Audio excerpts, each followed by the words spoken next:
said to kill the bear barehanded so the people won't forget it.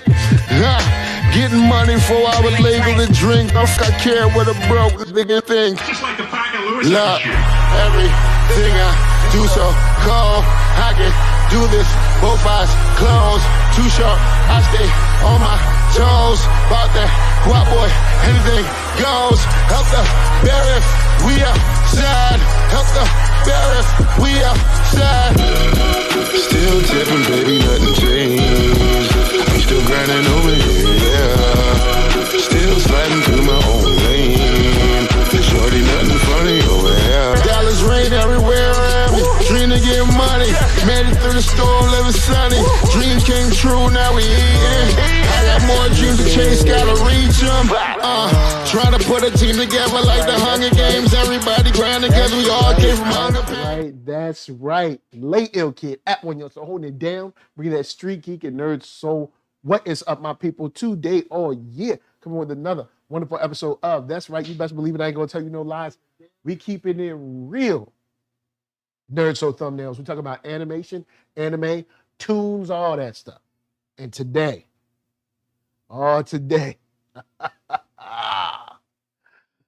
we're getting into Star Wars Bad Batch. Glorious. So, before we get started, big shout out to everybody who's up in the chat already. Anyone who's getting their lurk on, anyone who's, watching this on a replay.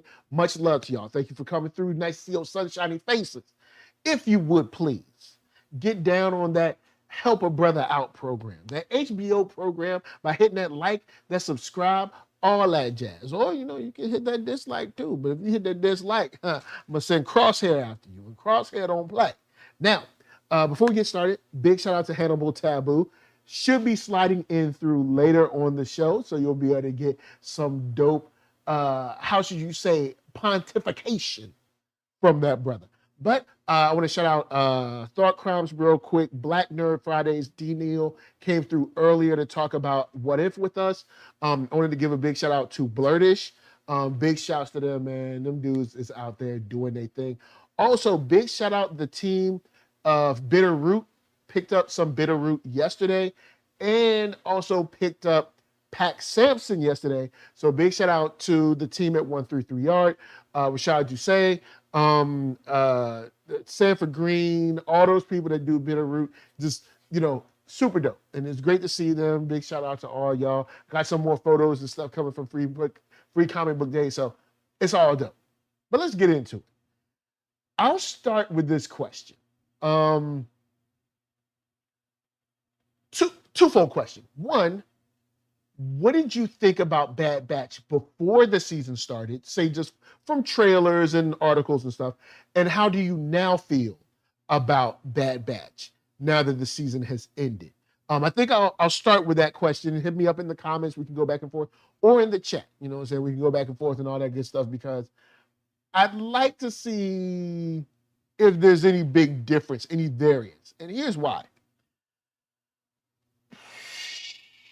When I heard the idea of Bad Batch, at first I was like, are we going back to the same period again? Like, I know there is a nostalgia factor around Clone Wars because the animated series was so great and so awesome. But at first I was like, man, I don't know if I want to go back, to this again. Is it worth it? You know what I'm saying? Is it worth it to go back and kind of relive the same time period? Because I've said it many times before that I want to go to different times. We can go in the past. What up, Jenna James? We can go into the future. But why do we got to keep hitting this same era over and over again? Give me new characters. Give me new people. I want to see new things. But with that said, the nostalgia level was heavy when that first trailer dropped. And I was like, man, you know what? Even though I want to see new stuff, and I still do want to see new stuff, this animation does look good. The voice acting did sound solid. And there is something comfortable about hearing those old like prequel sounds and things of that nature, then also fusing into the Empire time.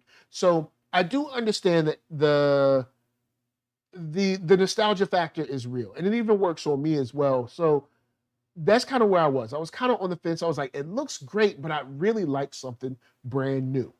And further into the show, when we got like the first episode, I was definitely not plus on it because Omega. And it's not because Omega exists, it's because Omega is a kid. And at least from the hype train, what I got from the trailers was, yo, this is gonna be, you know, full blast action. It's gonna be, these troops, they're out there, they're on their own. The Empire's after them, and they're gonna have to, pull out all the stops, and it's gonna be like go, go, go. And you're gonna see nothing but just like straight flames from all angles. And it's gonna be a very, maybe not very adult show, but a very teenage above show. You know what I'm saying? And how I said it, in the first episode, when we got saddled with the kid, I was like, oh God, here we go. Because in Hollywood generally, a kid, we immediately know there's no danger around the kid. The kid is not going to get hurt. The kid's not going to get killed. The kid's not going to get nothing. And I was right. The kid didn't get hurt. The kid didn't get killed. Nothing happened to the kid. And the kid was never in any real danger. And I was also tired of animated series, especially from Star Wars, feeling the need to like, oh, we got to bring a kid in. It's like, you don't have to bring a kid in. So I was kind of against the show at first because I was just like, oh God, of course, we got to have a kid tag along. You know what I'm saying? Like this, like, yo, they doing real war stuff. It's the same question I would ask Batman. It's like, yo, why are you bringing this kid into this situation? Like in my opinion, if I was Hunter or something, like, I'd be like, okay, Omega, we saved you, but we got to take you somewhere and put you somewhere because you a kid. All right, we got bullets and stuff. All right, we got bullets and bombs and knives and things. We're gonna be karate kicking people. You can't be around. All right. So, with that said, they decided to keep her. As they kept her, she has grown on me. Her accent kind of grates on me every now and then, but in general, I have softened up on her. I know she's in no real danger when I'm watching the show. I know that there's never really going to be any serious consequences from whatever she does or does not do. But she's here, and I'm like, cool. You know what I'm saying? All right. One thing that I like about the lore through her is that now we know that technically she's Boba's sister, and technically Boba is their brother. So they're like all family, sort of, in this kind of technical way. I mean, more so than the Regs.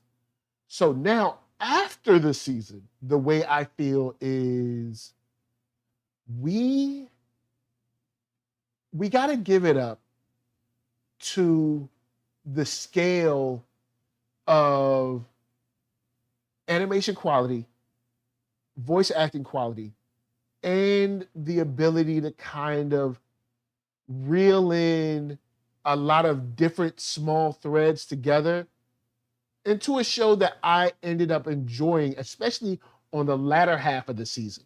So much so that we'll get into later, Crosshair for me ends up being probably the best character in the show, at least for season one. In a way where before this show started, I did not care about Crosshair whatsoever. So that'll give the preface. So that's where I'm at in general on the show. I want to give a big shout out to Eon001. Eon001 says, I surprisingly enjoyed the show. I didn't love it. It was okay. I'm predicting a time jump, and I'll bet we'll see an adult Omega in the Boba show. Um, you know what? That I could see that. I can see them doing a little time jump where she's a bit older because, like I said, you're dragging a kid around into this stuff. And I know you're trying to keep it light, but then you kind of undercut the severity of what these guys are really going through because they have to carry a kid around. You know what I'm saying? And shouts to Jenna James says, yeah, either Boba series or the Ahsoka one. Talking about where Omega might land.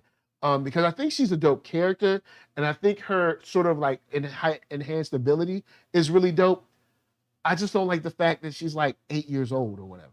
I'm like, yo, why didn't you just make Omega older so we can actually have some real danger going on? And not situations where we kind of know there's no real threat if she's involved. And Eon 001 says, I'm not sure we need a season 2 unless there's a time jump, referring back to what he said before. And Zeus Belu says, AZ did what AZ does best. Looking after the well-being of clones and being the freaking MVP while doing it. So, with that said, we're going to break down a couple of characters and situations.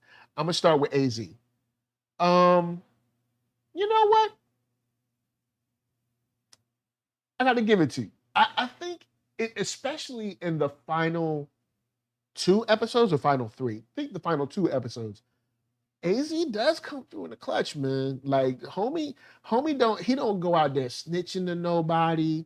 Like, he immediately sees Omega. He's like, word, I'm here to hold y'all down. You know what I'm saying? I'm here to keep y'all, you know what I'm saying, keep y'all safe as I can. And from guiding the pods to the top to, you know, kind of like showing, setting up the power to keep the large, you know, sea monsters away. Homie really, he holds it down. And he makes sure that not only are they a priority, but he lets them know that they're a priority. Like, not just in word, but also in action. You know, by going back to like save Omega, and even using the last bit of his power to kind of like slice through the, I don't know, the rebar or whatever that was. So I got love for him. I got love for him on that. Eon 001 says, how does this match up to the Rebels timeline? I didn't watch Rebels. Is there a chance they can cross over? Nah, because Rebels is, well, this is interesting because we are getting to a period of time where we're close to Rebels. So I'm going to have to look at that because I don't know how close to Rebels we are. We know we just saw Hera as a kid, like a kid, like, you know, Omega's age kid. So we know this is before, but if there's a time jump, we might end up kind of smack dab in the middle of like maybe like season 2 or something like that. Because we know it's before the Rebels, but of course, without having the actual Star Wars, you know, official timeline in front of me, I'm guessing this is around like 15 years before Rebels. This is just me guessing because I'm just like trying to eyeball Hera's age then, and then her as an adult, you know, with Rebels. So yeah, it's before, maybe 10 or so years before, 15 years before. And then Andre Adkins says, I really enjoyed the first season of The Bad Batch. I enjoyed seeing the characters grow and get into and out of all those scenarios. Omega grew on me. Yeah, Omega, now I'm cool with her. Like in the second half of the season, I was more cool. In the you know, the final couple episodes, or maybe 3 episodes, I'm down with her, but she definitely she had to grow on me.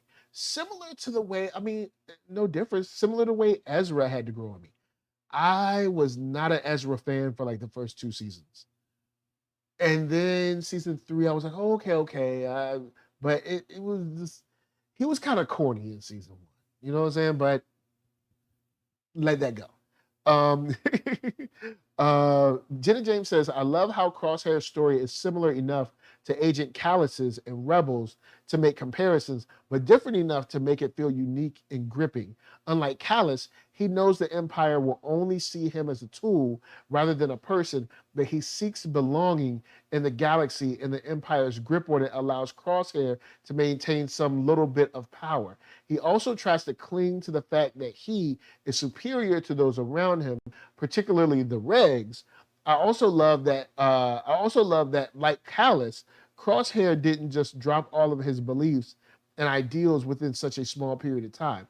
It took us a whole season before Callus joined our rebels, and so Crosshair might have to witness the Empire's lack of respect of clones personally to realize that he's just like the Regs in the Empire's eyes, meaning disposable.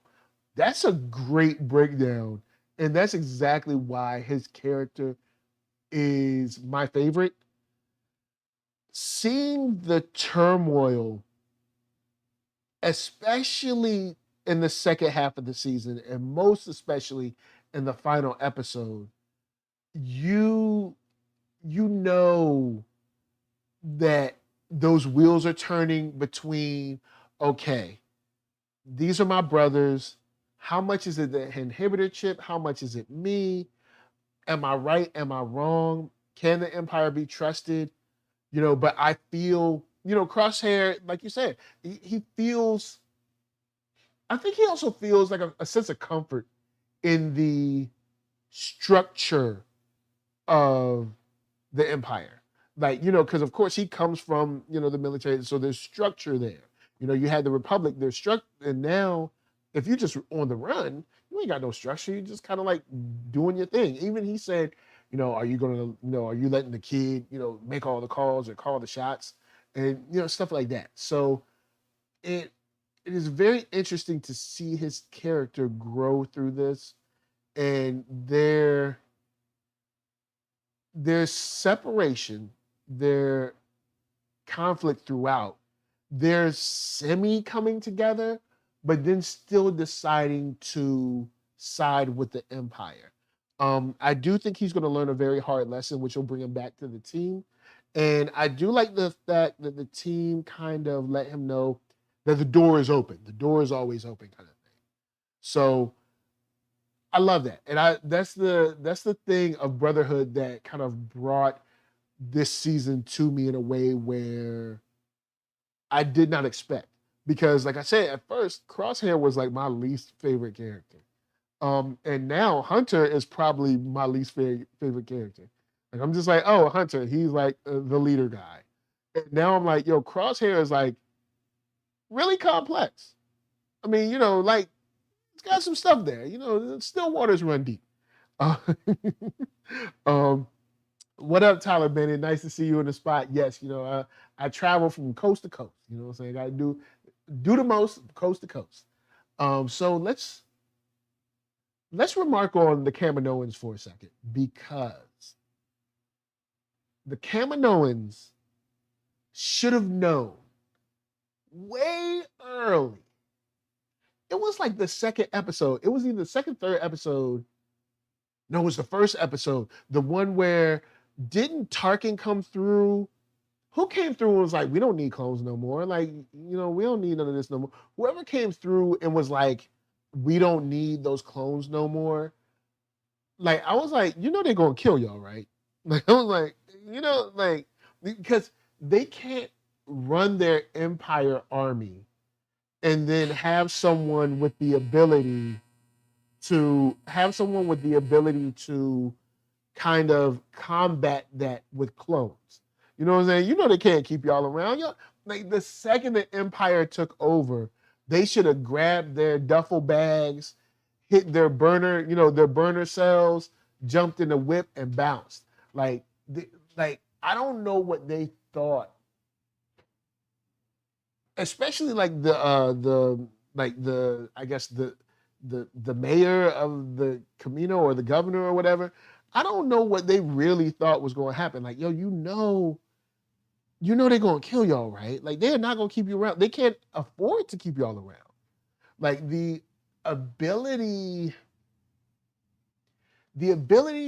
and knowledge you possess is too dangerous to not either be in control of or to wipe out. You know what I'm saying? Like, they won't go keep you around. Now, ZSB says, correct me if I'm wrong, but it feels like underwater environments are one of the least used set pieces in Star Wars, which is some I enjoyed seeing in this episode. Deep beneath the ocean, able to see the vast darkness through the windows. It very much reminded me of the Harkett station from Knights of the Old Republic. And of course, seeing the ruins of Tapoka City slowly sink into the bottom of the sea was amazing to watch. Yeah, that sequence of all of the Empire firing on Camino, basically, that was... And I mean, my TV is cool, but I ain't even got the dopest TV. So I can't imagine like people that got like 80-inch OLED display, kind of like that sequence of the city just taking so much fire and like pieces blowing up and exploding, just slowly sinking, was incredible. I really love that shot. I mean, those scenes, because those specific shots were like so visceral as far as the destruction of Camino. And I mean, I know they had to do it in a way that let us know like this era is over. Like it's over now. Camino is gone. It's done. It's finished. And it really came through in a powerful way to let you know that there is no future here at all. It's over. It's done. And who knows if it'll ever return. So I love that. And shout out to Andre Atkins saying, I like that we see from the Bad Batch and other citizens, the Empire is growing and becoming the galaxy-wide threat. We're also seeing how different cells of the Rebel Alliance formed. Yeah, we did also see a little bit of like people starting to be like, hey, this Empire thing might not be what we want. Like, it seemed cool, but I'm not sure if this is what we really want. And Jenna James says, last week's episode was such a nail biter, so I agree. Today's episode felt a little lackluster. What I did like is seeing the friction between Crosshair, his brothers, and Omega. Totally sounds like she was created right after Boba, so they're the same age. Plus, we finally got it stated why she was determined to meet them, because she watched and cared for them in Nala Se's private lab. Finally, the way Crosshair keeps rubbing his forehead makes me think he still has his inhibitor chip. Why would the Empire take it out? We've seen him do it last episode and in today's also. Makes me wonder if it's on the fritz, since he still chooses the Empire at the end, but gives the idea of using AZ to get them to the surface and saves AZ and Omega. I'm glad there's more coming of his character. So yeah, there's a lot of dope stuff there with Crosshair, man. Crosshair, big shout out to the team on Bad Batch, because Crosshair is a character that I did not care about. I was not interested in at all. It ended up being like probably my favorite character to watch and experience. Even back to the earlier episodes when they go out to complete a mission, where it's like, oh, well, these guys out there, these guys are enemies of the Empire. You got to stop them and break them down. And they go and see, and then like, yo, these are just regular people, man. Like, they're not a threat. And then Crosshair's kind of like juxtaposition with that, like, yo, an order's an order. And he's like, but yo, these are just regular people. These are just villagers, man. These people ain't warriors. Like these, so it's like seeing him go through that and change through that has been great, especially the way he's tracked them down time and time again. I've loved that game of cat and mouse with them this season.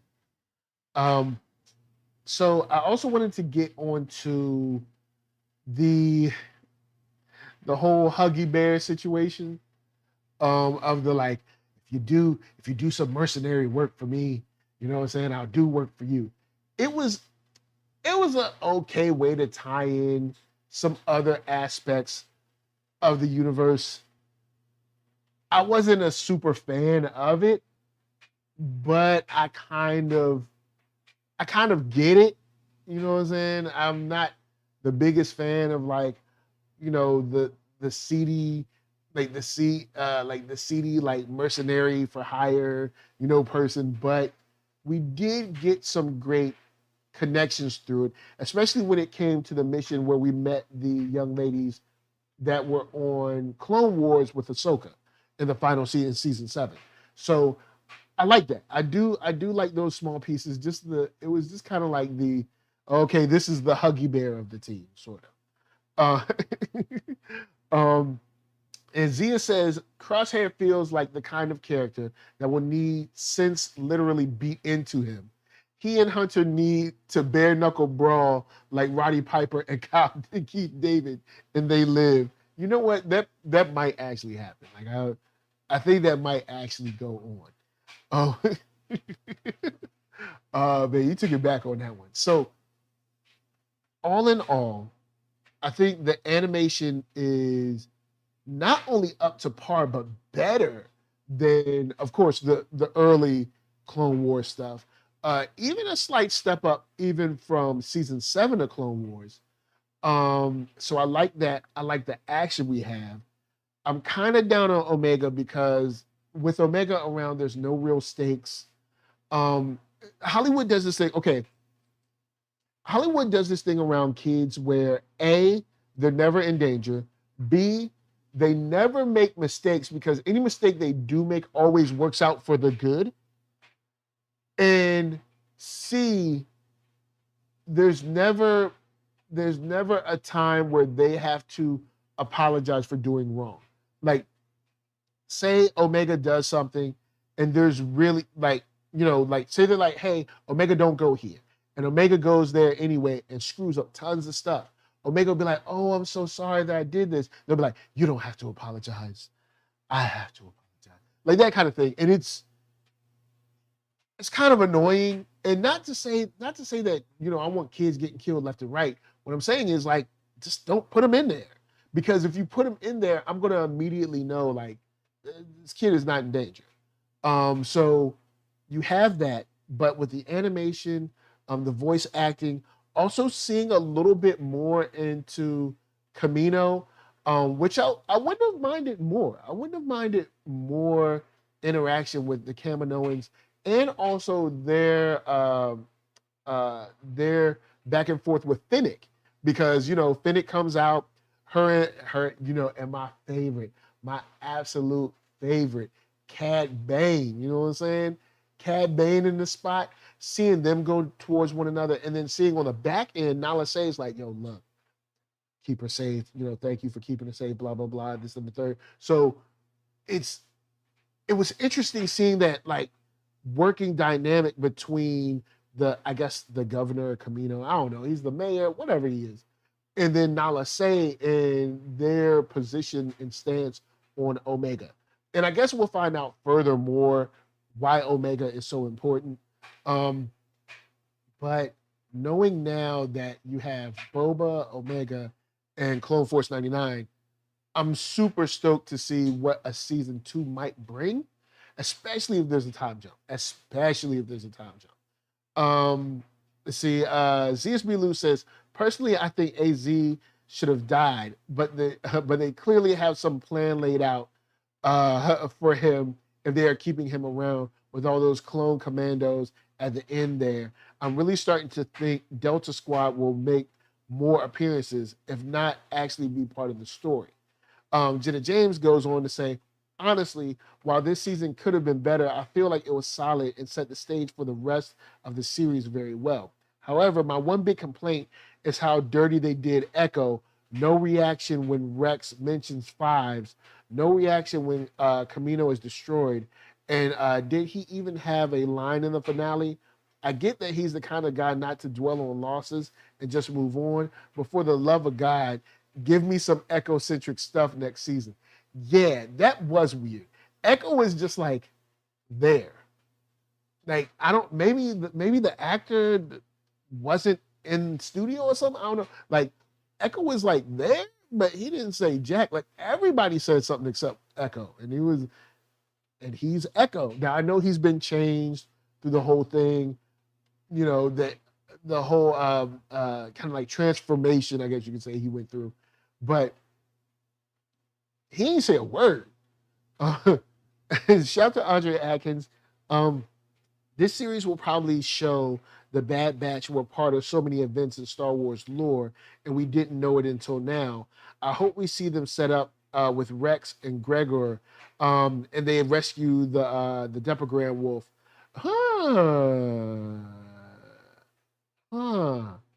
Okay. One thing I will say on to that, I do like how we see the galaxy outside of the eyes of a Jedi, and how many places and people they come in contact with that might have different implications later on down the line. Because that is one thing that I've said about Star Wars in general is I'm tired of Star Wars feeling like, I guess you could say I'm tired of Star Wars feeling like a neighborhood instead of a universe. Because every time we get a series, it's like, oh, here's Ahsoka, or here's Anakin, or here's the same people you just saw yesterday. And it's like, you know, this is a whole galaxy, right? Like, galaxy is like super duper big, right? It's mad places. And somehow, you know, you keep bumping into the same people. Now, I mean, I guess you could say, hey, you bump into the same people because you're fighting the same fight. But it's just like, yo, there's mad planets out there, yo. Like, I want to see somebody new and different. That's all I'm saying. Just somebody new and different. So with that said, do I recommend Bad Batch? Yes. Will I probably peep it again? The second half of the season, yes. And am I hyped for a season 2? I don't know if I say hype, but I am interested to see where this goes. I do want to watch it. But maybe the hype train has dropped a little bit. But if we get that Crosshair complexity, I'm definitely on for the ride. I want to give a big shout out to everyone who came through. ZSB Lou, Jenna James, we had Andre Atkins up in the spot, everybody who's getting a lurk on, Eon 001, you know what I'm saying? Much love to you too. Yo, look, this show has turned me around. Shouts to Tyler Bennett too. This show has turned me around on the Bad Batch in general. Because at first I was like, I don't really care. Then I saw the trailer and I was like, all right, let's go. Then I saw Megan and I was like, oh God, we got a kid. And now I'm back around to like, yo, Crosshair is like the dopest character this season. So they've definitely taken me through my ups and downs, my roller coaster of emotions and opinions on this show. But I want to say this is another good one for the books. I haven't checked out any High Republic stuff yet. I know they did have some stuff on Free Comic Book Day, so I might peep that. But I haven't checked any High Republic stuff, so I don't know if that's good or bad. And I know we got an Ahsoka series coming. I know we got more. I know we got the Boba series coming. I know we got more Mandalorian coming. So we're in Star Wars. We got some good stuff, and we got the comics. So one comic that I have read, or two, there's a Lando series when he's young. That's worth reading. It's a fun read. And then the Darth Vader series, they've been collected into hardcovers now. Those are worth reading. Now, I haven't read anything besides those, but those joints are definitely worth your time. So with that said, of course, I'm going to leave it off with Jenna James saying, as far as the first season goes, how would you rank Rebels, Clone Wars first seasons compared to Bad Batch's first season? All right.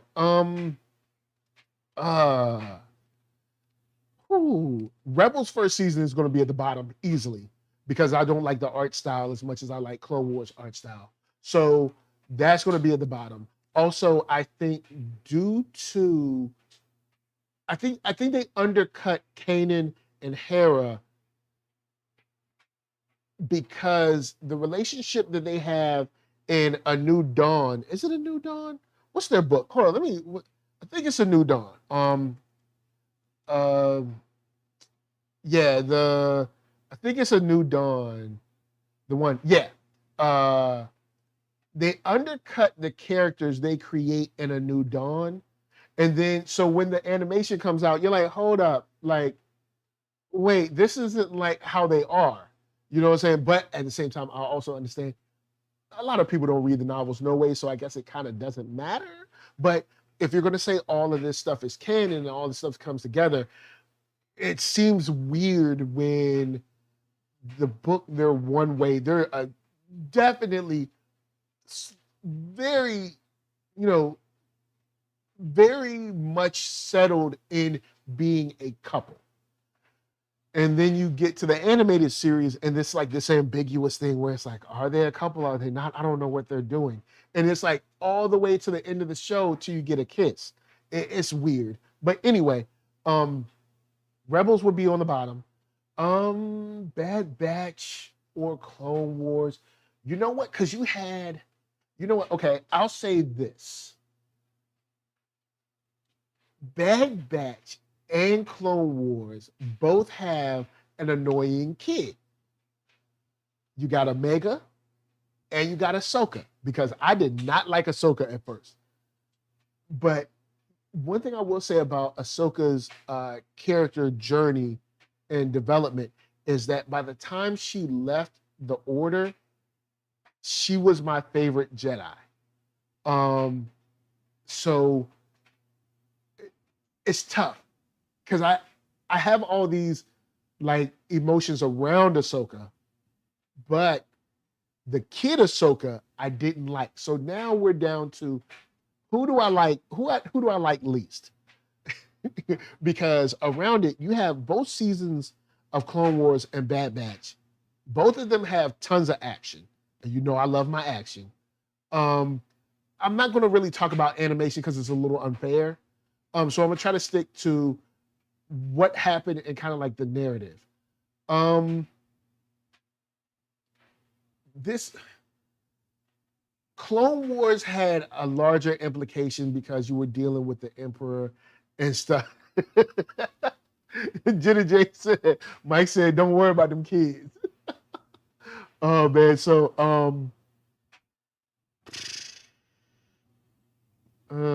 Clone Wars had larger implications. You got the Emperor, you got everything going on with Anakin, you got Amidala, stuff like that.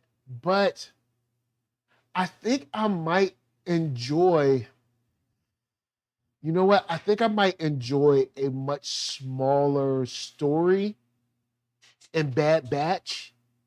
This is tough because Bad Batch doesn't have Yoda.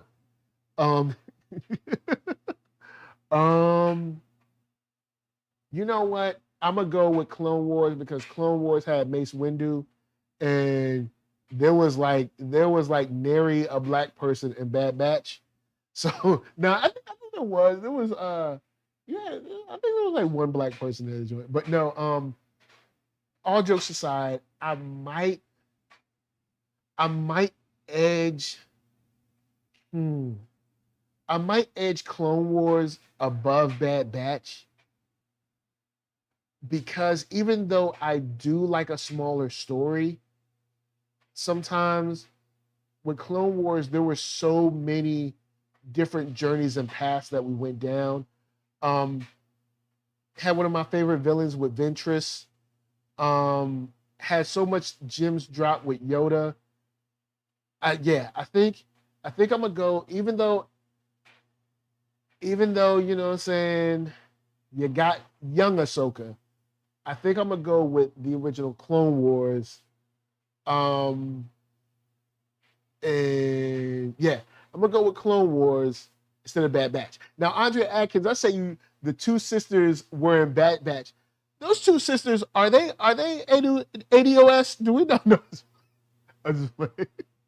The way they were positioned in Clone Wars and in Bad Batch, they didn't come off as black to me. Like, all right, like for instance, look at those characters and how they're drawn. Look at their hair grain, you know what I'm saying? And then you look at like Mace Windu. Like Mace Windu, you're like, oh, that's a brother over there. And like them, I don't know. So are we gonna count them? Let me know in the chat. Are we gonna count them or are we gonna say, I don't know if we can count them. I don't know if they FBA. You know what I'm saying? I'm just playing with y'all, man. Look, I don't know. I think Clone Wars, yes, because we have larger implications for the universe. Ventress is there, Ahsoka's there, even though she's little. You got Rex, you got Rex's squad and everybody with like Echo 5s and stuff. You got some great episodes with them. You got some great back and forth. Sabine counts as black. Andre, come on now. Sabine is clearly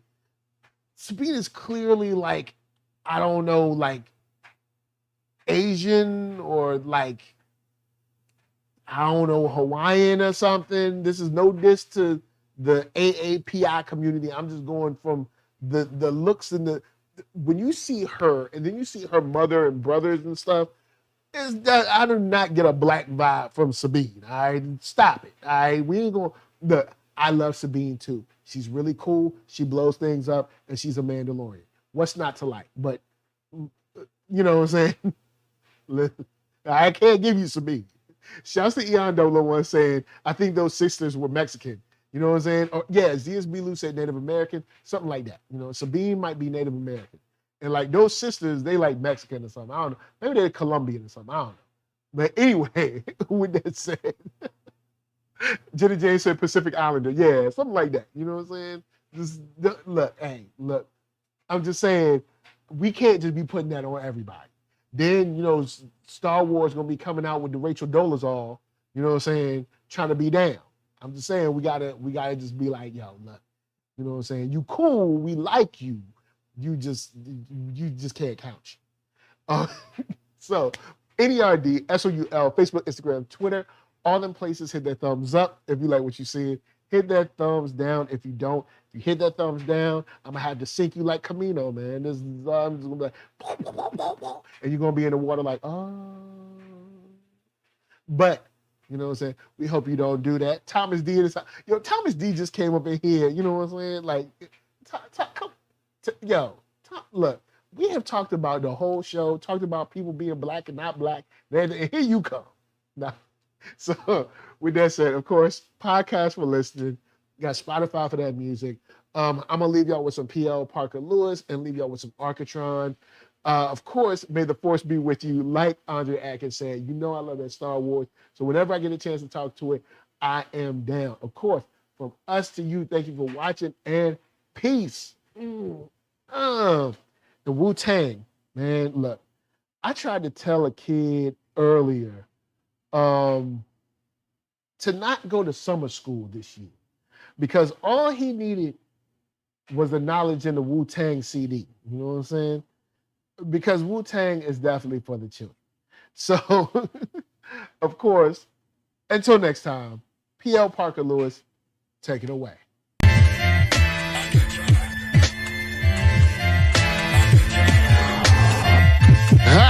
I'm the man, yes sir, that killed a bear barehanded so the people won't forget it. Getting money for our legal to drink. I care what a broke bigger thing. Just like the Parker Lewis. Look, everything I do so cold. I can do this, both eyes closed. Too short, I stay on my toes. About that guap boy, anything goes. Help the bear if we outside. Help the bear if we outside. Still tipping, baby, nothing changed. I'm still grinding over here, yeah. Still sliding through my own lane. Shorty, nothing funny over here. Dallas rain everywhere around me. Dream to get money. Made it through the storm, living sunny. Dreams came true, now we eating. I got more dreams to chase, gotta reach them. Trying to put a team together like the Hunger Games. Everybody grind together, we all get manga.